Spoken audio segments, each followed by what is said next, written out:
하노이의 이른 아침, 쯔엉미엔 고등학교의 화학실험실에는 평소와 다른 소란스러움이 가득했다.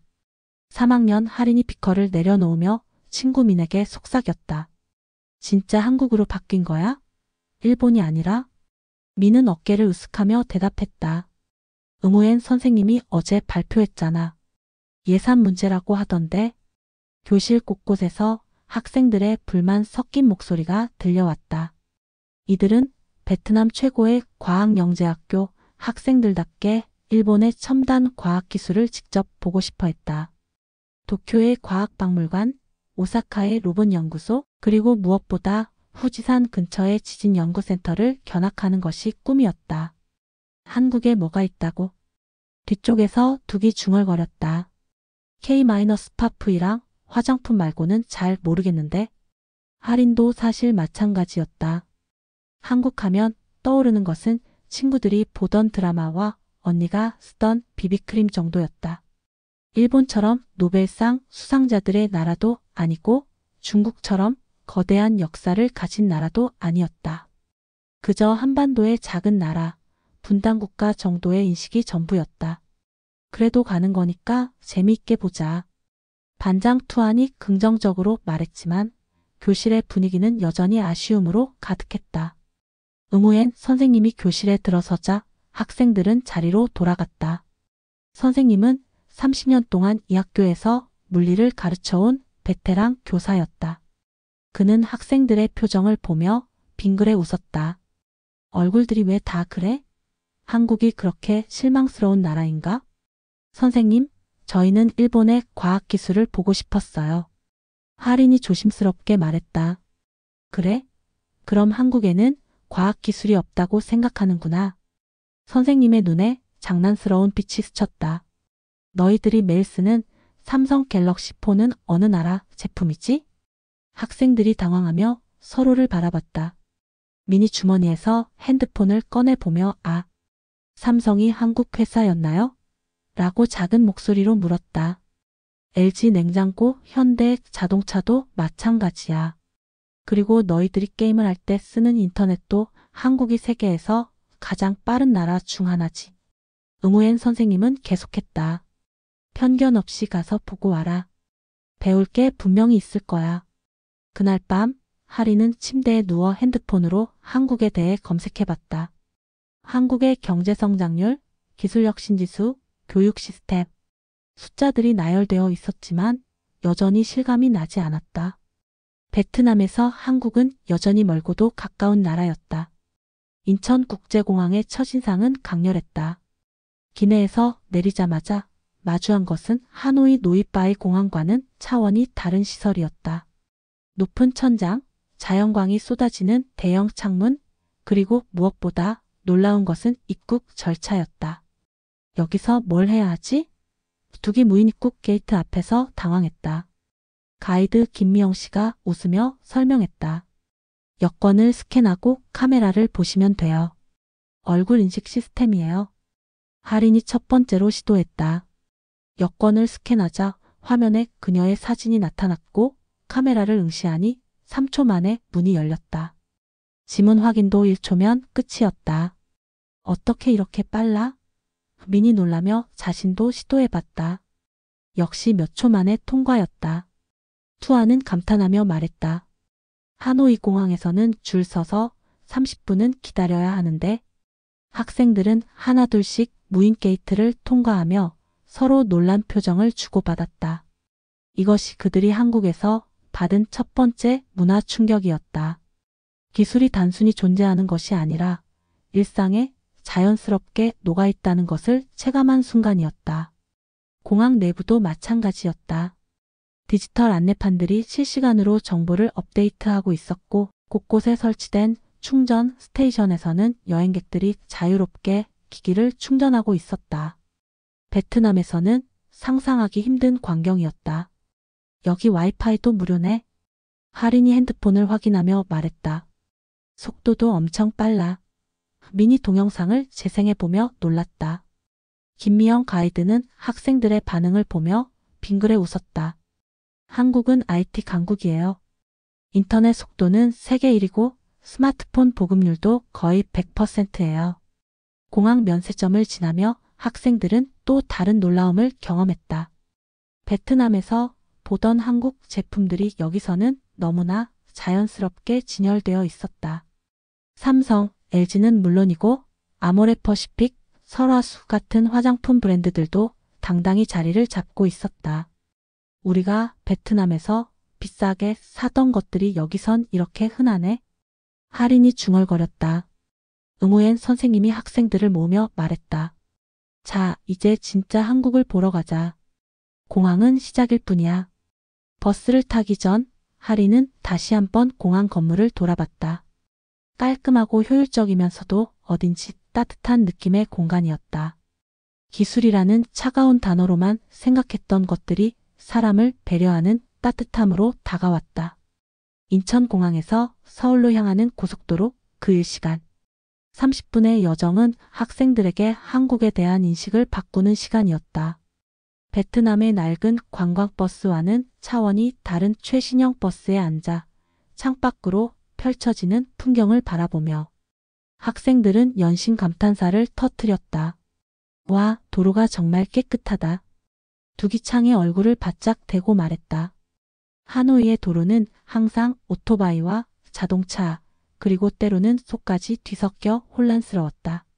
하지만 한국의 고속도로는 차선이 명확하고 모든 차량이 질서정연하게 움직이고 있었다. 무엇보다 놀라운 것은 거의 모든 운전자가 교통법규를 지키고 있다는 점이었다. 저기 봐, 사람들이 횡단보도에서 신호를 기다리고 있어. 미니 시내 진입로에서 가리키며 말했다. 투안이 고개를 끄덕였다. 베트남에서는 신호가 빨갛다고 기다리는 사람이 얼마나 되는지. 버스가 한강을 건너기 시작하자 학생들은 모두 한쪽으로 몰렸다.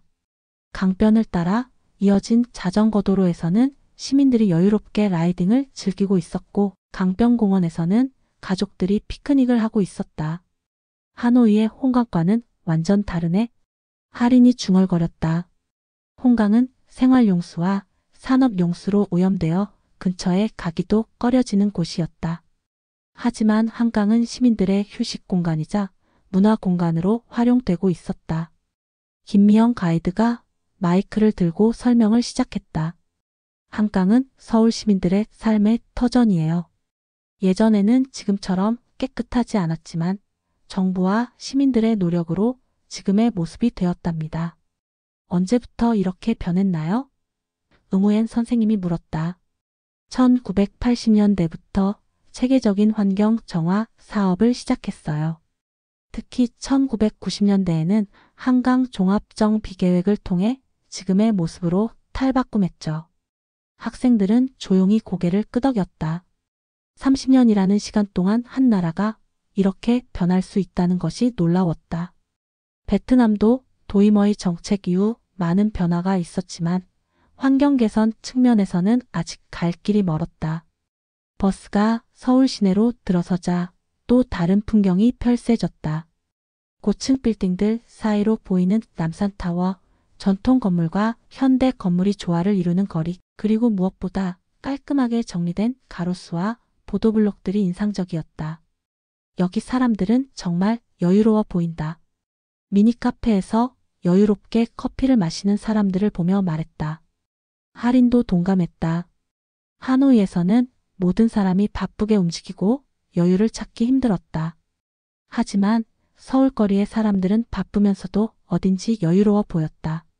경제가 안정되면 사람들의 삶도 여유로워지는 건가? 할인이 혼잣말처럼 중얼거렸다. 버스가 호텔 앞에 멈추자 학생들은 아쉬워하며 창밖을 마지막으로 바라봤다. 1시간 30분의 짧은 여정이었지만 그들이 상상했던 한국과 실제 한국 사이의 간격을 좁히는 소중한 시간이었다. 호텔에서 첫날 밤을 보낸 후 학생들은 본격적인 서울 투어에 나섰다. 첫 번째 목적지는 63빌딩 전망대였다. 엘리베이터를 타고 올라가는 동안 김미영 가이드는 학생들에게 한국의 경제 성장에 대해 설명하기 시작했다. 여러분이 지금 올라가고 있는 이 건물이 완공된 것이 1985년이에요. 당시만 해도 아시아에서 가장 높은 건물이었죠. 전망대에 도착하자 서울의 전경이 한눈에 들어왔다. 한강을 중심으로 펼쳐진 거대한 도시, 끝없이 이어지는 아파트 단지들, 그리고 그 사이사이로 보이는 궁궐과 전통 건물들이 조화를 이루고 있었다. 와! 학생들은 일제히 감탄사를 터뜨렸다. 김미영 가이드가 계속 설명했다. 1953년 한국 전쟁이 끝났을 때 한국의 1인당 GDP는 67달러였어요. 당시 가나보다도 낮은 수준이었죠. 67달러요? 투안이 놀라며 물었다. 네, 맞아요. 하지만 지금은 32,000달러를 넘어섰어요. 70년 만에 500배 가까이 성장한 거죠. 할인이 핸드폰으로 계산기를 켜봤다. 베트남이 지금 2,800달러 정도니까 한국의 10분의 1 수준이네요. 한강의 기적이라고 불리는 이유가 바로 이거예요. 가이드가 한강을 가리키며 말했다. 1960년대 박정희 정부부터 시작된 경제개발 5개년 계획, 수출 주도, 성장 정책, 그리고 교육에 대한 투자가 만들어낸 결과예요. 응우엔 선생님이 질문했다. 교육 투자는 구체적으로 어떤 것들이 있었나요? 가장 큰 것은 의무교육 확대였어요. 1950년대에는 문맹률이 80%가 넘었는데 지금은 거의 0%예요. 그리고 대학 진학률도 세계 최고 수준이죠. 학생들은 조용히 고개를 끄덕였다. 베트남도 교육을 중시하지만 아직 농촌 지역의 문맹률이 높고 대학 진학률도 한국에 비해 낮았다. 그런데 이런 성장이 어떻게 가능했을까요? 민이 궁금해하며 물었다. 김미영 가이드는 잠시 생각하더니 답했다. 여러 요인이 있겠지만 제가 생각하기에는 3가지가 중요해요. 첫째는 교육에 대한 열정, 둘째는 근면 성실한 국민성, 셋째는 정치적 안정이에요. 정치적 안정이요? 두기 물었다. 베트남도 경험했겠지만 전쟁이나 내분이 계속되면 경제 발전은 어려워요. 한국도 1980년대까지는 정치적으로 혼란스러웠지만 1990년대부터는 민주화와 함께 안정적인 정치 시스템을 구축했죠. 학생들은 63빌딩 전망대에서 1시간 가까이 머물며 서울을 내려다봤다.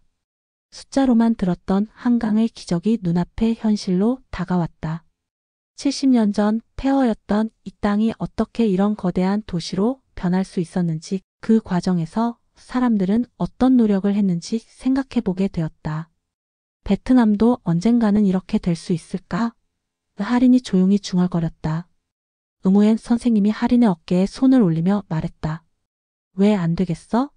너희들이 바로 그 주역이 될 수 있잖아. 전망대를 내려오는 엘리베이터 안에서 학생들은 조용했다. 각자 머릿속으로 복잡한 생각들을 정리하고 있었다. 한국이라는 나라에 대한 인식이 하루 만에 완전히 바뀌고 있었다. 둘째 날 오후 학생들은 경복궁을 방문했다. 조선 왕조의 전궁이라는 설명을 들으며 대한문을 통과하자 현대적인 서울과는 완전히 다른 세계가 펼쳐졌다. 우와, 정말 크다. 민이 근정전을 올려다보며 감탄했다. 저 지붕의 색깔들이 정말 아름답네요. 할인이 처마 끝의 단청을 바라보며 말했다. 학생들이 근정전 앞 광장에서 사진을 찍고 있을 때 한 명의 한국 대학생이 다가왔다. 깔끔한 차림의 그는 유창한 영어로 말을 걸었다. 안녕하세요. 베트남에서 오신 학생들이시죠? 저는 서울대학교 동양사학과 2학년 정하윤이라고 해요. 학생들이 놀라며 서로를 바라봤다. 김미영 가이드가 웃으며 설명했다. 하윤이는 오늘 자원봉사자로 나와서 외국인 관광객들을 도와주고 있어요. 자원봉사요? 투안이 궁금해하며 물었다. 네, 저희 학교에서 운영하는 문화 교류 프로그램이에요. 외국인 관광객들에게 한국 문화를 설명해드리는 봉사활동이죠. 하윤이 환하게 웃으며 답했다. 할인이 조심스럽게 물었다. 혹시 저희에게도 설명해 주실 수 있나요? 물론이죠. 어떤 것이 궁금하세요? 하린이 단청을 가리키며 물었다. 저 지붕의 색깔들이 정말 예쁜데 특별한 의미가 있나요? 하윤의 눈이 반짝였다. 아, 단청 이야기네요. 단청은 단순히 장식이 아니에요. 각 색깔마다 깊은 의미가 있답니다. 그는 학생들을 단청이 잘 보이는 곳으로 안내하며 설명을 계속했다. 빨간색은 양의 에너지를, 파란색은 음의 에너지를 나타내요.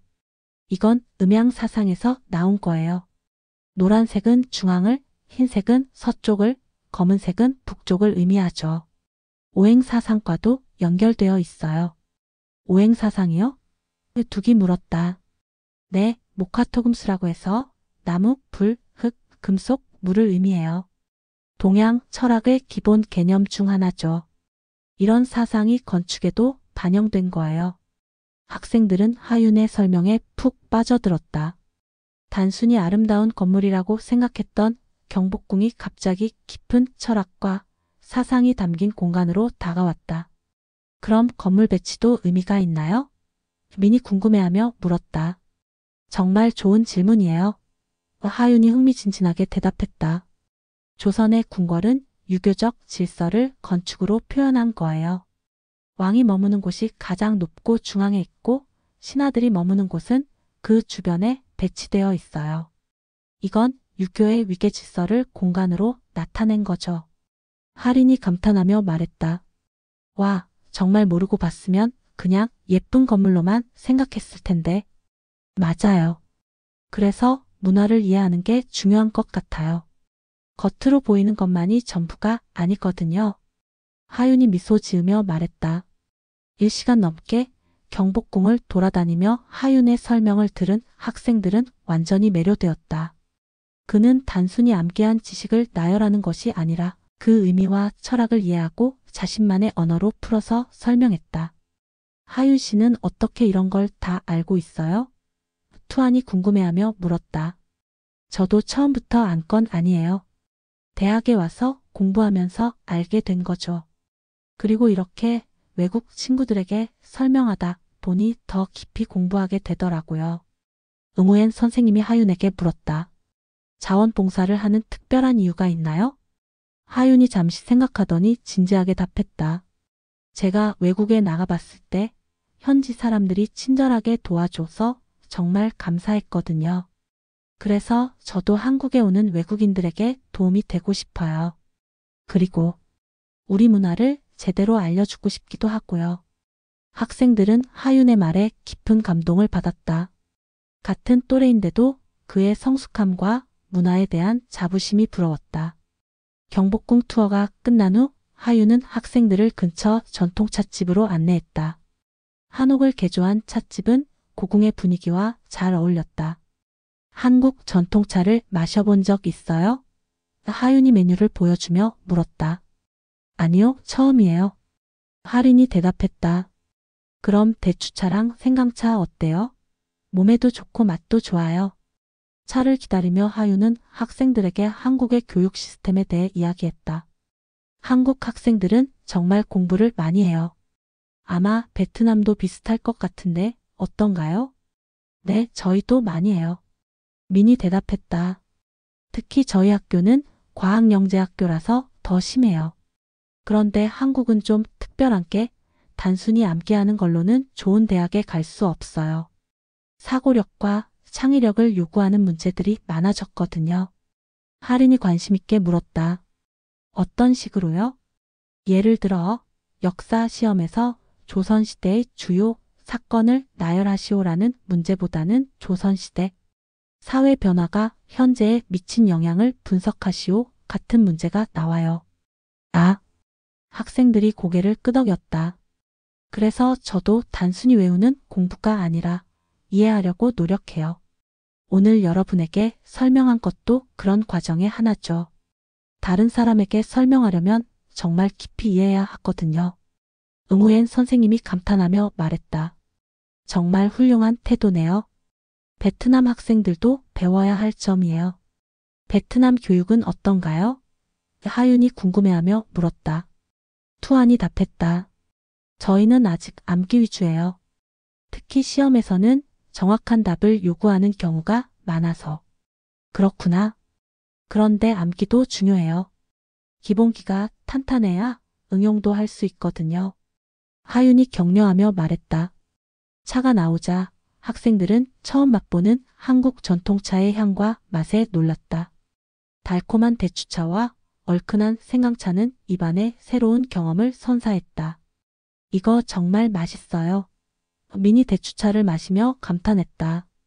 한국 사람들은 어릴 때부터 이런 차를 마셔요? 둑이 물었다. 요즘은 커피를 더 많이 마시지만 전통적으로는 차 문화가 발달했어요. 특히 추운 겨울에는 이런 차들이 인기죠. 하린이 조심스럽게 물었다. 하윤 씨, 혹시 베트남에 대해서도 아시는 게 있나요? 하윤이 미소 지으며 답했다. 포쌀국수랑 커피는 정말 유명하죠. 그리고 베트남 전쟁에 대해서도 역사 수업에서 배웠어요. 베트남이 프랑스와 미국을 상대로 독립을 쟁취한 이야기는 정말 감동적이에요. 와, 한국에서도 베트남 역사를 배우나요? 투안이 놀라며 물었다. 네, 동양사 전공이라서 더 자세히 배워요. 사실 베트남과 한국은 비슷한 점이 많아요. 큰 나라들 사이에서 독립을 지켜내려고 노력했던 역사라든지. 학생들은 하윤의 말에 새삼 놀랐다. 자신들의 역사와 문화에 대해 이렇게 잘 아는 한국 대학생을 만나다니. 그리고 그것을 단순한 지식이 아니라 깊은 이해를 바탕으로 이야기하고 있다는 점이 더욱 인상적이었다.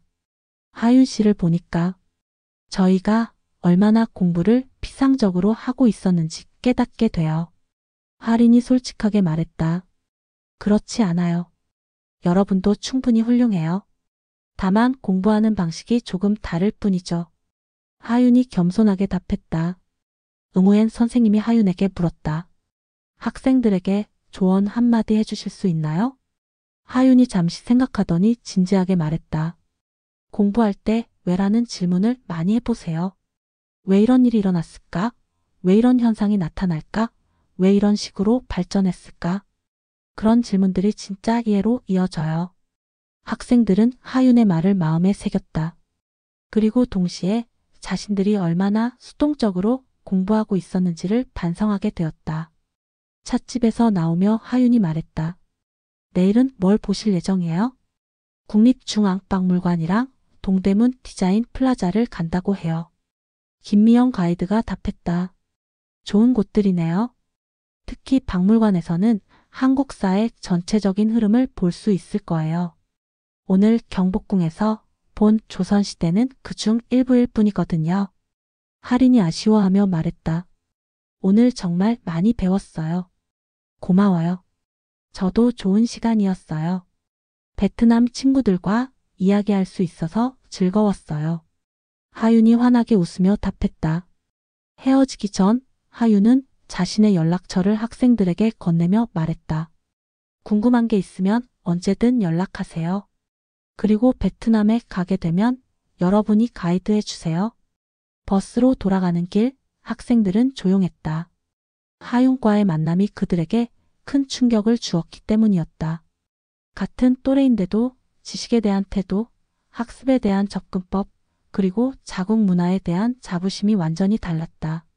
찻집에서 나와 경복궁 근처를 산책하며 하윤은 학생들에게 자연스럽게 질문을 던졌다. 그런데 베트남의 전통 건축은 어떤 특징이 있어요? 궁궐이나 사원 같은 곳들 말이에요. 순간 모든 학생들이 당황한 표정을 지었다. 서로를 바라보며 누군가 대답하기를 기다렸지만 아무도 선뜻 입을 열지 못했다. 하린이 머뭇거리며 말했다. 하노이에 문묘가 있어요. 베트남 최초의 대학이라고. 아, 정말요?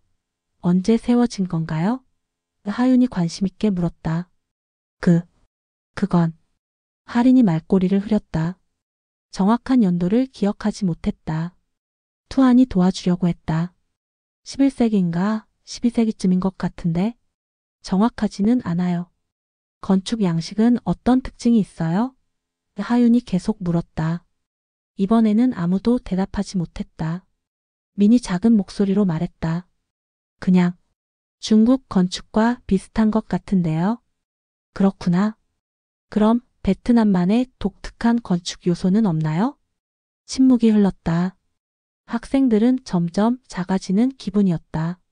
매일 보던 하노이의 문묘, 일추사, 옥산사 같은 곳들을 단순히 오래된 건물 정도로만 생각하고 지나쳤던 것이다. 응우엔 선생님도 마찬가지였다. 물리교사인 그도 베트남의 전통 건축에 대해서는 깊이 알지 못했다. 하윤이 학생들의 당황스러운 표정을 보고는 재빨리 말했다. 아, 저도 한국 건축을 처음부터 잘 안 건 아니에요. 대학에 와서 공부하면서 알게 된 거죠. 하지만 학생들의 마음은 이미 위축되어 있었다. 하린이 부끄러워하며 말했다. 저희는 자국 문화에 대해 너무 모르는 것 같아요. 그런 게 아니에요. 관심을 갖기 시작하면 금방 알 수 있어요. 하윤이 위로하며 말했다. 하지만 학생들은 이미 깊은 자성에 빠져 있었다. 한국의 궁궐 건축에 대해 유창하게 설명하는 하윤과 자국의 전통 건축에 대해 제대로 말하지 못하는 자신들 사이의 차이가 너무 컸다. 두기 중얼거렸다. 우리가 얼마나 무관심했는지 모르겠네. 무관심이라기보다는 응우엔 선생님이 학생들을 다독이려 했지만 그 자신도 마찬가지 상황이었다. 투안이 솔직하게 말했다. 사실 저희는 외국 문화에는 관심이 많은데 정작 우리 문화에 대해서는 잘 모르는 것 같아요. 하윤이 공감하며 말했다. 저도 비슷했어요. 한국 사람인데 한국사를 잘 모르고 서양 문화에만 관심이 많았거든요. 그런데 외국 친구들을 만나면서 우리 문화에 대해 더 알고 싶어졌어요. 어떤 계기가 있었나요? 민이 궁금해하며 물었다. 고등학교 때 교환학생으로 온 일본 친구가 한국 문화에 대해 물어봤는데 제대로 대답을 못했어요. 그때 정말 부끄러웠죠. 그래서 대학에서 동양사를 전공하게 됐어요. 학생들은 하윤의 이야기에 깊이 공감했다. 지금 자신들이 느끼는 부끄러움과 똑같은 감정이었다. 그럼 이번 기회에 베트남 문화에 대해 공부해보는 게 어때요? 하윤이 제안했다. 하린이 고개를 끄덕였다. 네, 돌아가면 꼭 공부해볼게요. 그리고 다음에 한국에 오시면 제가 더 자세히 설명해 드릴게요. 대신 여러분도 베트남 문화에 대해 저에게 설명해 주세요. 학생들은 하윤의 따뜻한 배려에 감사했지만 동시에 깊은 반성을 하게 되었다. 자신들이 얼마나 자국 문화에 무지했는지 그리고 그것이 얼마나 부끄러운 일인지를 절실히 깨달았다. 버스로 돌아가는 길, 학생들은 각자 스마트폰으로 베트남의 전통 건축에 대해 검색하기 시작했다. 늦었지만 지금이라도 알아보고 싶었다. 호텔로 돌아온 저녁, 응우엔 선생님은 학생들을 로비에 모았다. 오늘 하루의 경험을 정리하고 내일 일정을 브리핑하려는 것이었다. 오늘 어땠어? 선생님이 물었다. 학생들은 복잡한 표정을 지었다. 즐겁기도 했지만 동시에 많은 것을 생각하게 하는 하루였다. 하린이 먼저 입을 열었다. 선생님, 저희가 너무 모르고 있었던 것 같아요. 뭘? 우리 문화요. 한국 대학생은 자기 나라 문화에 대해 그렇게 잘 아는데 저희는? 응우엔 선생님이 고개를 끄덕였다. 나도 마찬가지야. 솔직히 오늘 하윤이라는 학생을 보면서 많이 반성했어. 선생님도요? 그래. 나는 30년 동안 물리를 가르쳤지만 베트남의 전통 과학 기술에 대해서는 거의 모르고 있었어. 부끄러운 일이지. 투안이 말했다. 그런데 왜 이런 일이 생긴 걸까요? 응우엔 선생님이 잠시 생각하더니 답했다. 아마도 우리가 너무 서구화에만 집중했기 때문일 거야. 발전하려면 선진국을 따라해야 한다고 생각했는데 정작 우리 자신에 대해서는 소홀했던 거지. 그럼 어떻게 해야 할까요? 민이 물었다. 먼저 우리 자신을 제대로 알아야 해. 그래야 다른 문화와 비교도 할 수 있고 진정한 발전도 가능하지. 선생님은 계속했다. 오늘 너희들이 경험한 것이 바로 진짜 공부야. 교실에서 교과서로만 배우는 게 아니라 직접 보고 느끼고 비교하면서 깨닫는 것 말이야. 둑이 물었다. 그럼 한국 학생들은 왜 자국 문화를 잘 알고 있는 걸까요? 내 생각에는 교육 시스템의 차이인 것 같아. 한국은 단순 암기보다는 이해와 사고를 중시하고 자국 문화에 대한 자부심도 키워주는 것 같아. 하린이 말했다. 하윤이가 말했던 것처럼 왜라는 질문을 많이 해야겠어요. 맞아. 그리고 단순히 외우는 게 아니라 의미를 이해하려고 노력해야 해. 응우엔 선생님은 학생들을 둘러보며 말했다. 이번 여행의 목적이 바로 이거야. 다른 나라를 보면서 우리 자신을 돌아보는 것 말이야. 선생님, 그럼 내일부터는 어떤 마음가짐으로 봐야 할까요? 투안이 물었다. 비교하면서 봐라. 한국은 이런데 베트남은 어떨까? 한국이 이렇게 발전한 이유는 뭘까? 우리도 이렇게 할 수 있을까? 그런 질문들을 계속 던지면서 말이야. 학생들은 고개를 끄덕였다. 오늘의 경험이 단순한 관광이 아니라 깊은 학습의 기회였다는 것을 깨달았다. 그리고 하나 더. 선생님이 덧붙였다. 이번 여행이 끝나고 돌아가면 베트남에 대해 공부해보자. 우리가 얼마나 소중한 문화를 가지고 있는지 알게 될 거야. 민이 말했다. 네, 꼭 그럴게요. 그리고 나중에 외국 친구들이 베트남에 오면 제대로 설명해주고 싶어요. 좋은 생각이야. 그런 마음가짐이면 이번 여행이 정말 의미 있는 경험이 될 거야. 로비에서의 대화가 끝나고 각자 방으로 돌아가면서 학생들은 오늘 하루를 되돌아봤다. 한국에 대한 새로운 인식, 자국 문화에 대한 반성, 그리고 진정한 학습이 무엇인지에 대한 깨달음. 교과서에서는 배울 수 없는 소중한 경험들이었다. 하리는 침대에 누워 핸드폰으로 베트남의 전통 건축을 검색했다. 문묘, 일주사, 호치민 묘소. 매일 지나다니던 곳들이 새롭게 보였다. 왜 이런 양식으로 지어졌을까? 어떤 의미가 담겨 있을까?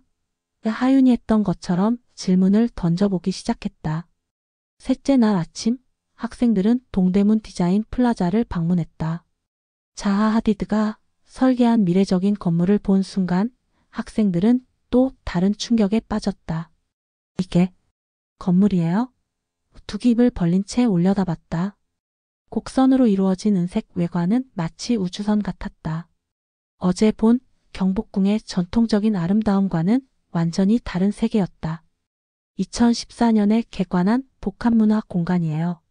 전시, 공연, 쇼핑이 모두 가능한 곳이죠. 김미영 가이드가 설명했다. 건물 안으로 들어가자 더욱 놀라운 광경이 펼쳐졌다. LED 스크린으로 둘러싸인 벽면, 인터랙티브 미디어 아트, 그리고 곳곳에 설치된 첨단 기술들이 방문객들을 맞았다. 와, 이건 미술관인가? 과학관인가? 민이 감탄했다. 학생들이 가장 놀란 것은 한 전시실에서 본 홀로그램 패션쇼였다. 실제 모델이 아닌 홀로그램 모델들이 가상의 의상을 입고 런웨이를 걷고 있었다. 이런 기술이 실제로 가능하다니.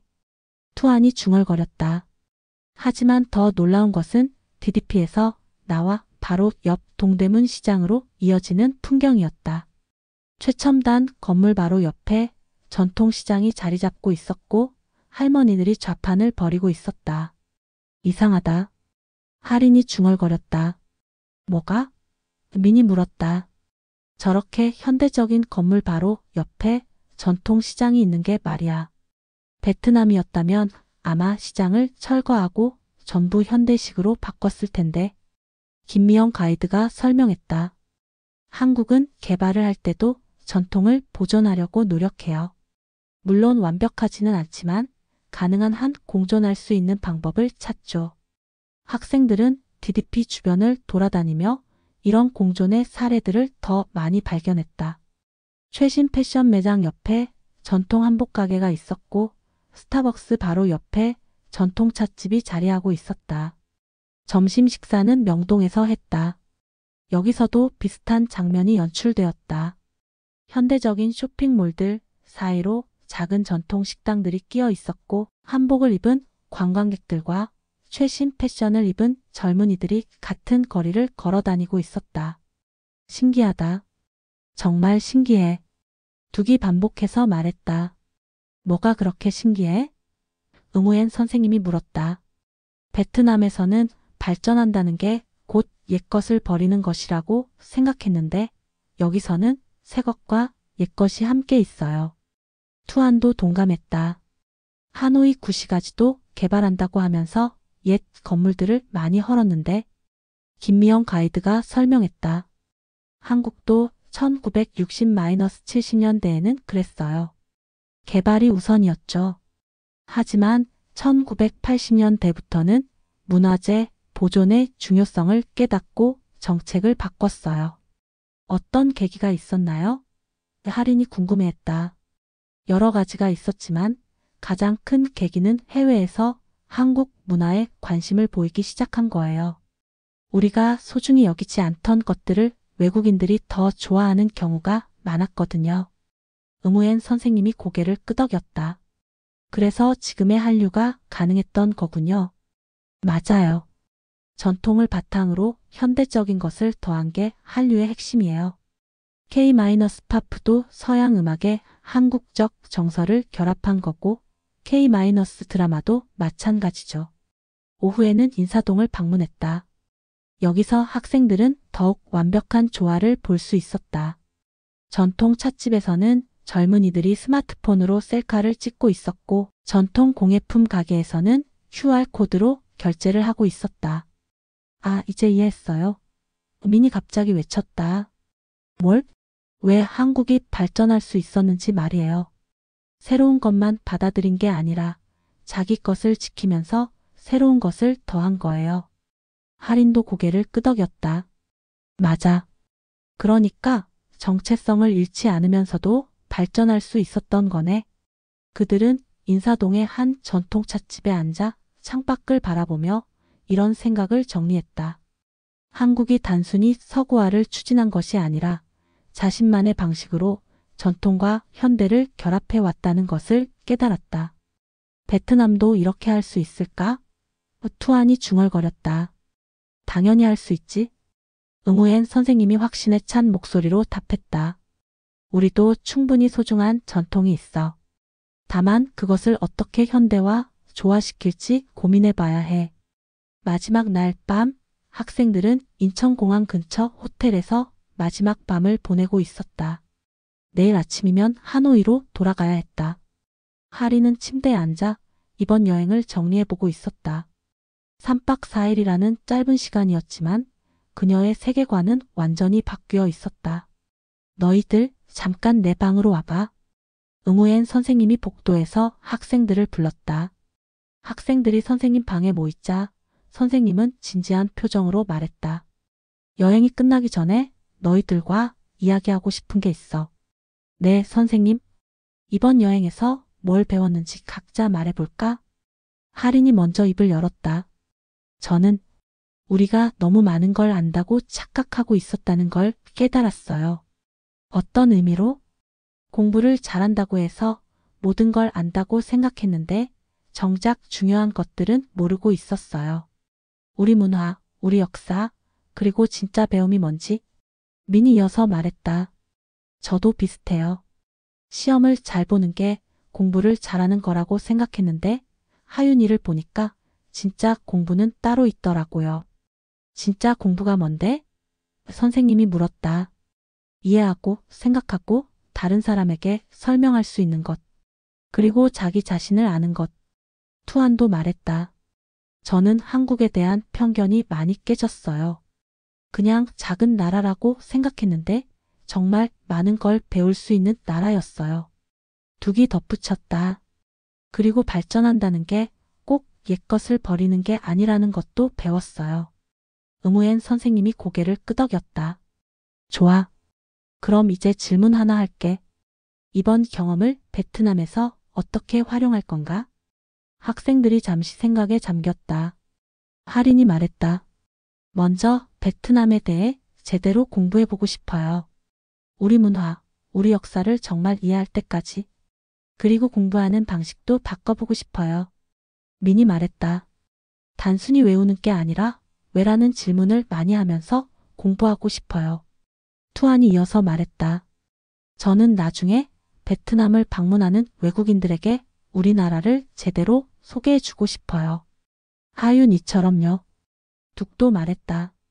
그리고 우리나라 발전 방향에 대해서도 생각해보고 싶어요. 어떻게 하면 전통을 지키면서도 현대화할 수 있는지 말이에요. 응우엔 선생님이 만족스러운 표정을 지었다. 정말 좋은 생각들이야.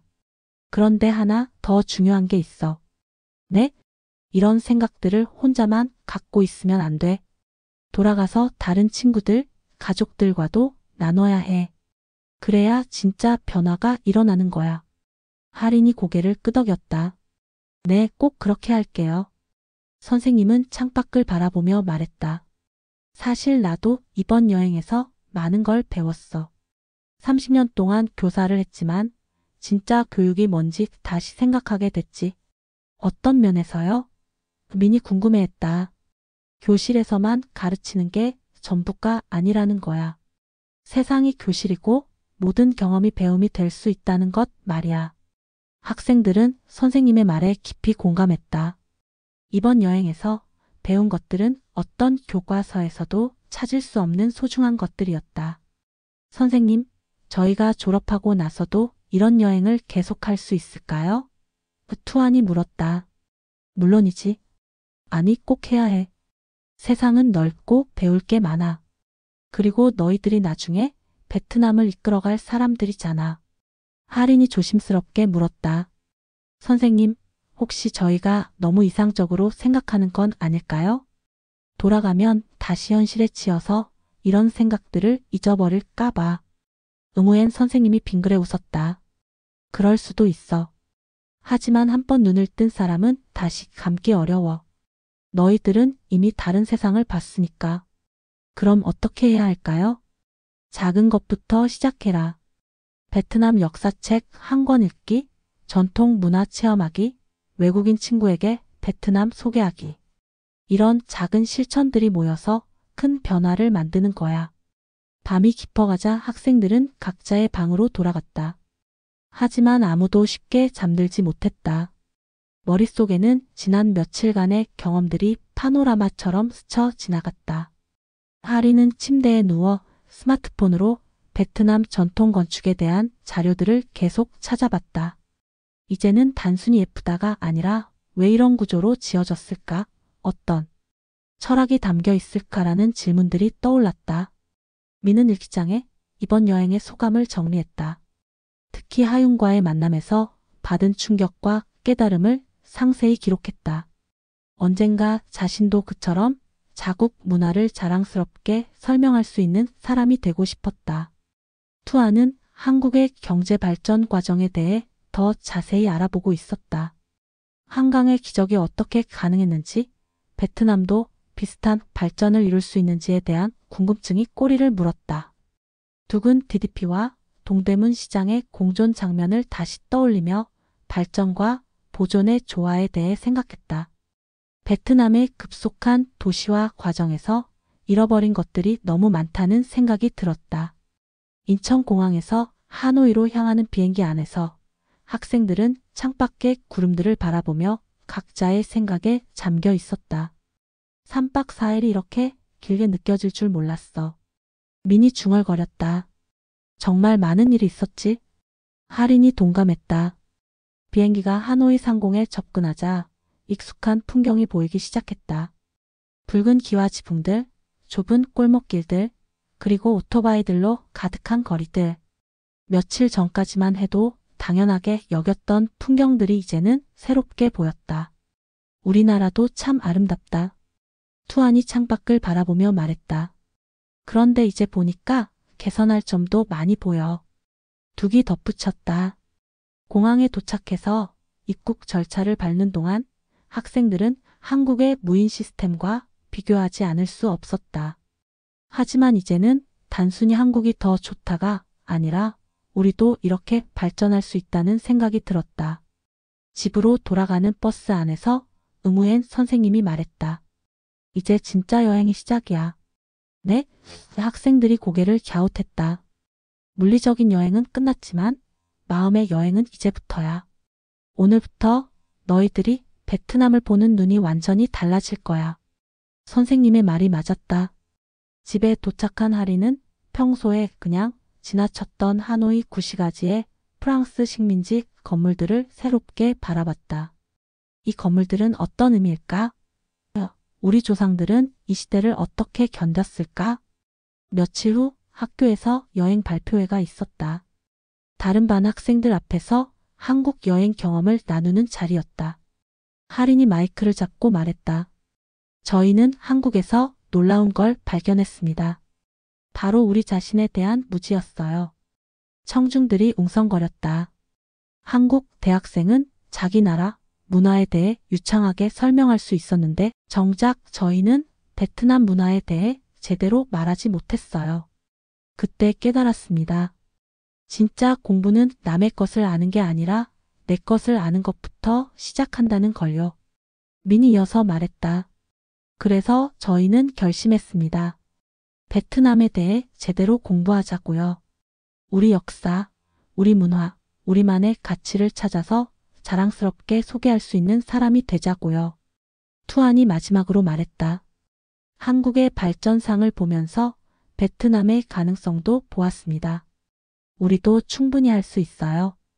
다만 우리만의 방식으로 우리 전통을 지키면서 말이에요. 발표가 끝난 후 한 후배가 질문했다. 그럼 구체적으로 뭘 하실 거예요? 하린이 답했다. 작은 것부터 시작할 거예요.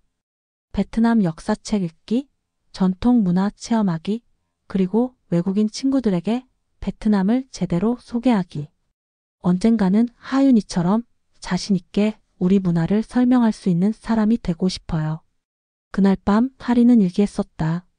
3박 4일의 한국 여행이 끝났다.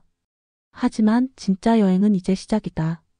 베트남이라는 나라를 그리고 나 자신을 제대로 알아가는 여행 말이다. 한국에서 만난 하윤이처럼 언젠가 나도 베트남 문화를 자랑스럽게 소개할 수 있는 사람이 되고 싶다. 그리고 베트남도 한국처럼 전통과 현대가 조화를 이루는 아름다운 나라가 되기를 꿈꾼다. 6개월 후 하린은 하노이 문묘에서 외국인 관광객들에게 베트남의 전통 교육 철학에 대해 설명하고 있었다. 유창한 영어로 깊은 이해를 바탕으로 자신감 넘치는 목소리로. 이곳 문묘는 1070년에 세워진 베트남 최초의 대학입니다. 공자의 가르침을 바탕으로 하되 베트남만의 독특한 교육 철학을 발전시킨 곳이죠. 한국에서의 작은 만남이 한 소녀의 인생을 바꿨고 그 변화는 또 다른 이들에게 전해지고 있었다.